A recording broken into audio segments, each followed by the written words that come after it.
حفظ قرآنك ولا شيء ذا هجاكسن سي أظهر مركا وقارتو قب هجاكسن. بسم الله. السلام عليكم ورحمة الله وبركاته. لما ولا لها أقيارتي أصحابتي أنجعل هاي الجنرال كيغان واني وعيقلين كحرون ولا ليال سودو هذا. لما ولا لها يوعسبنا سودو وينيا وحد اللي سودو هذا قاعد فرن كسودو هذا. أخيار فيسبوك بيج كنا جلس عطنا إيه كانوا حالين هاي سيدو كل سودو هذا. أخياري أصحابي ما أنتو حاربة إن شاء الله إلى إذن كيس إنه وحكا له أرنت برها بالشدة كتاجن أربعين إن شاء الله إلى إذن كيس إسدول تاجنا ما أنت أرنتاسنه ما دام أي أنا كقاسة قبل هدانا هاي نقصيسو وحاربة إن شاء الله إلى إذن كيس إنا ما أركتي دي دبل أنك ديبتو تهذا كلامتوني dad badan ka hadlay culum fara badan aan baraarujisay in ma aragtaa arintaas bal waqaasatan gabdhaha Soomaaliyeed ee gabadhaas u doodayso ay leedahay waxaan u ahay ma aragtaa gudoonkoodii baan ahay oo xaqoodii baan u soo dhicinayaa bal arintaas waxa ay ka qabaan ka soo hadlaan marka ugu horeen horta qofkii dhageystay khudbada ama ma aragtaa oraahda ay jeedisay waxaan isleeyahay xulbo iyo waxa ma aragtaa hadafkeeda uu yahay uu fahmi karaa maamadaas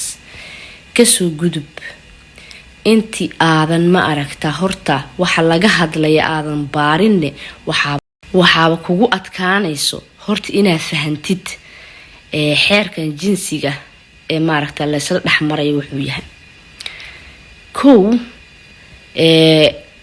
inta aan horta xeerka jinsiga iyo wuxuu yahay iyo waxa soo dhan fahankiisa inta aan u gudbin waxaan horta marka ugu horeysay aan la yaabay dhiiranaanta ay dadka qaar ku dhiiranayaan ilaahay wax uu jideeyay dunuubtaadii yaa ka badatay dambiyadaadii baad xambaari laadahay meel aan geenan dambiyadeena garan laanahay maxaa keeni karo in Allahi Raxmaanka ay awood la isku taagtid oo asagu qawaaniin iyo ma aragtaa sharaa'ic uu dejiyay aad adigu sharci aad wadatid oo waliba dad kale aad ma aragtaa ka soo waariday aad ka horkeentid dhiiranaanta inta la eega horta aad iga yaabisay dad badan oo maamadaas hadalkeeda dhageystay waxa ay ma aragtaa inta badan hadalkeeda u fahmeen ama ka fahmeen inay tahay qof raadinayso ama xaqi xuquuq u raadinayso dadka ma aragtaa ama gabdhaha lagu xadgudbay rag iyo dumarba qofkii lagu xadgudbay laakiin dadku waxaysan isweydiinin horta soo aqriya waxaan ay ka hadlaysaa xeerka jinsiga muxuu yahay ciqaabta iyadu ma aragtaa iyagu rabaan in la meel mariyo oo xeerka jinsiga qofkii ku xadgudbo lagu qaado ee rabaan maxay tahay ciqaabta ma aragtaa sharciga islaamka uu dejiyay ama quraanka ku taalo ama sunnada ku taalo maxay tahay oo qofkii ma aragtaa arin noocaas ama fal noocaas la yimaado xeerka ay diintu ka sharciga islaamka uu ka dejiyay maxay tahay ciqaabadka u yaalo isbarbar dhigo ayagu waxa ay rabaan oo ay rabaan in la meel mariyo iyo waxa uu Allah Raxmaanka ah ka jideeyay arintaas kana soo ma aragtaa lagana soo wariyay Maxamed sallallahu alayhi wasallam oo xadiis ah keeba ciqaab fiican ah keeba cadaalad ah keeba arintan hadda ma aragtaa bulshadu ay ku wareersan tahay xal kama dambays ah oo aan waxba ka soo laabanin keeba u noqon karo in badan oo aqlina leh garaadna leh waxna fahansan waxaan aaminsanahay de iimaan iyo alla ka cabsi inuu qalbigooda ku jiro in ay ma aragtaa boqolkiiba boqol xataa boqolkiiba 90 boqolkiiba boqol ay tahay arin meel kale laga keenay inay fahmi karaan inay tahay arin aan hadafkeedu ahayn in lagu joojiyo gabdhaha xadgudubka loo geysanaya ama dadka ma aragtaa dadka kale ku xadgudba rag iyo dumar maxay yeelay maamadaas waxay tiri xamar waa idinkaga tagayaa bay tiri waa isaga tagayaa ama diinta waa idinkaga baxayaa bay tiri haddii aan arintan la meel marin waaya oo maamoy adiga horta diinta dad miya ugu jirtay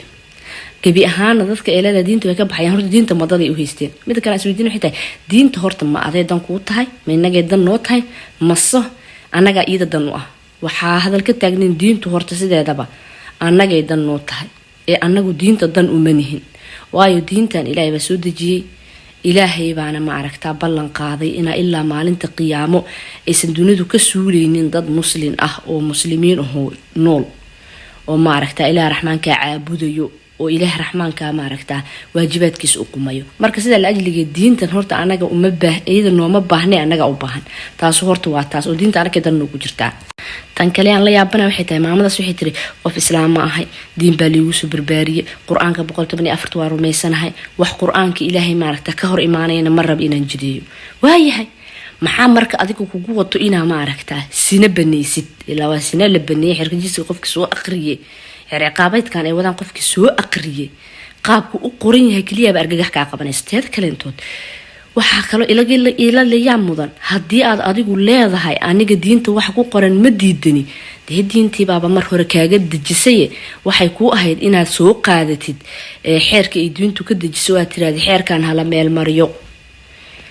waxaan kale la yaabana waxay tahay dhagteedu iyo afkeedu isma maqlaan miyayadu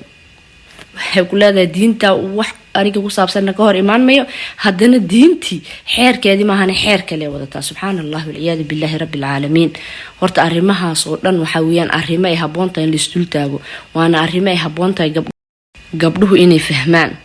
barkay ee gabdha fara badan u sacabutumi lahaayeen wax aakhiradooda adduunkooda toona aan dan ugu jirin diinta islaamku waxa ay ka soo dejisay sinada sideedaba ama haleysla ogolaado ama yaan leysla ogolaan ayagu waxay dhaheen sinada leysla ogol yahay wax dambiye ka xeer ciqaabeeda kama laazimayo qofkii akhriyo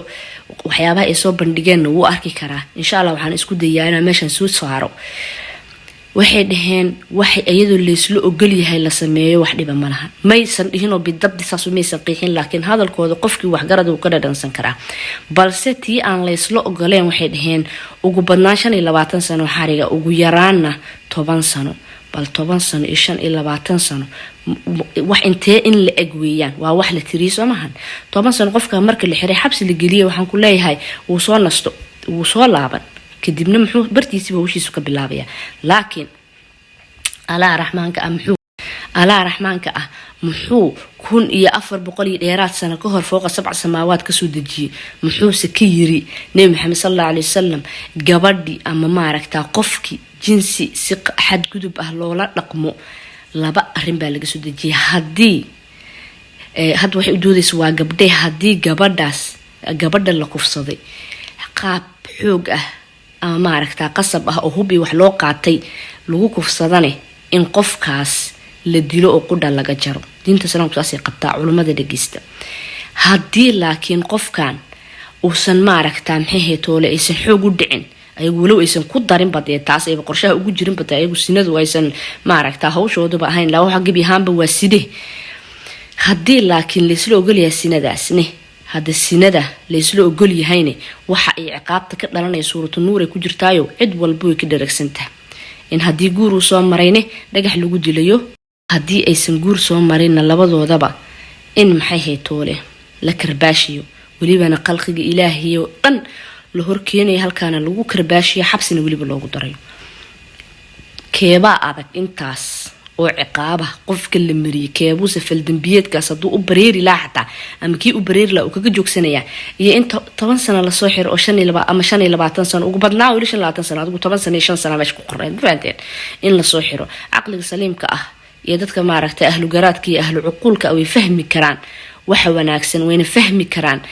halka ay maslaxad iyo dantu ku jirto marka waxaan habar yar waxaan ku dhihi lahayn anagu xuquuqna naga ma maqno xaqna loo raadinayna ma jirto xaqeenu kitaabku ku qoran yahay hadii aad wax dhaqan gelinaysaan isaga dhaqan geliya hadii aydan wax dhaqan gelinaynin anaga dhaqamo islaameed iyo dhaqamo gaala degsatay iyo dhaqamo dad ma aragtaa aan diin iyo ma aragtaa damiir iyo dadnimo toona saaxiib u ahayn degsadeen dankamalihin dadka ma aragtaa maamadaas taageeraya ama youtuber ha ahaadaan ama dadka la ahaadaan ee meesha fadhiyay u sacbinayeen waxaan idin leenahay ilaahay kaga cabsada dambiyadiini iyo kuwii idinka ma aragtaa aad gasheen baad u taagay tabarlaadihiin ilaahay ha isku taagina oo ilaahay ha ku dhiiranina ilaahay in lagu dhiiradahay iyo shariicadiisa iyo waxyaabihi uu dajiyay diintiisa in lagu dhiiradahay wax sahlan ma ahane dadow ilaahay kaga cabsada ilaahay wuxuu idin soo dajiyay waxaan la hadlayaa waxay tahay dadka taageeraya maamadaas ee dug udigi damle ee leh xaqeeni bay soo dhicinaysaa xaqna nagama maqno haddaan gabdhaha Soomaaliyeedna iyo gabdhaha Islaamkaaba xaqeeni waa qoran yahay Ilaahay iyo Nabi Maxamed sallallahu alayhi wasallam noo jideeyay Nabi Maxamed sallallahu alayhi wasallam markuu sii dhimanay nafta ka bixisay shayga ugu dambeeyo uu ka tardaarmo waxay ahayd as-salaa wa ma malakat aymaanukum xaqeeni heerkaas la gaarsiiyay xaqna nagama maqnee xaqeeni halka uu ku qoran yahay ee waadix ka waduuxi shamsi ana loo dhaqan geliyo Ilaahayna ha looga cabsado isku taagida iyo ku dhiirashada sharciga islaamka lagu dhiiranayane ha la iska daayo qof walba waxa sugaya qabri 2 mitir maalintuu dhimanaya ma yaqaano kii shalay xanuunsana kii maanta xanuunsana ay maanta caafimaad qaba shalay waa ka xanuunsan kii waxaan ka wada shalay maaragta caafimaad qaba maanta waa kan xanuunsan ee sariiraha saaran maaragta xanuuno kala duwan lagu soo sheegayo meel lagu soo jira ma taqaanide qofna ha ku taageerin wax aadan daliil iyo xujjad aadan u haysanin inaan maaragta idin qaadan xamaasad been ah Ilaahay xaqiina wuu idin siiyay xaqna naga ma maqano hadaan gabdhaha muslimaadka nahay laakiin waxa naga maqan inaa xaqeenaas sida loogu talagalay na loogu dhaqan geliyo waa rajeynaa fiidiyogan wax iiga aadana inaan ka dhahay insha Allah wixii aan qaldayn de shaydaani nafteeda xaqooday ka ahaatay wixii aan saxayn Allah raxmaanka xaqiisii ka ahaatay وما سنتي أخيار إذن كانوا حكومة سنتي داوشدي الناس يقرأ في الظل إلى السعطان إن شاء الله فيديو وحيجي أنت كل منه وحيدك قلت جيا وحيتاي سلامتي سلامك السلام عليكم ورحمة الله تعالى وبركاته.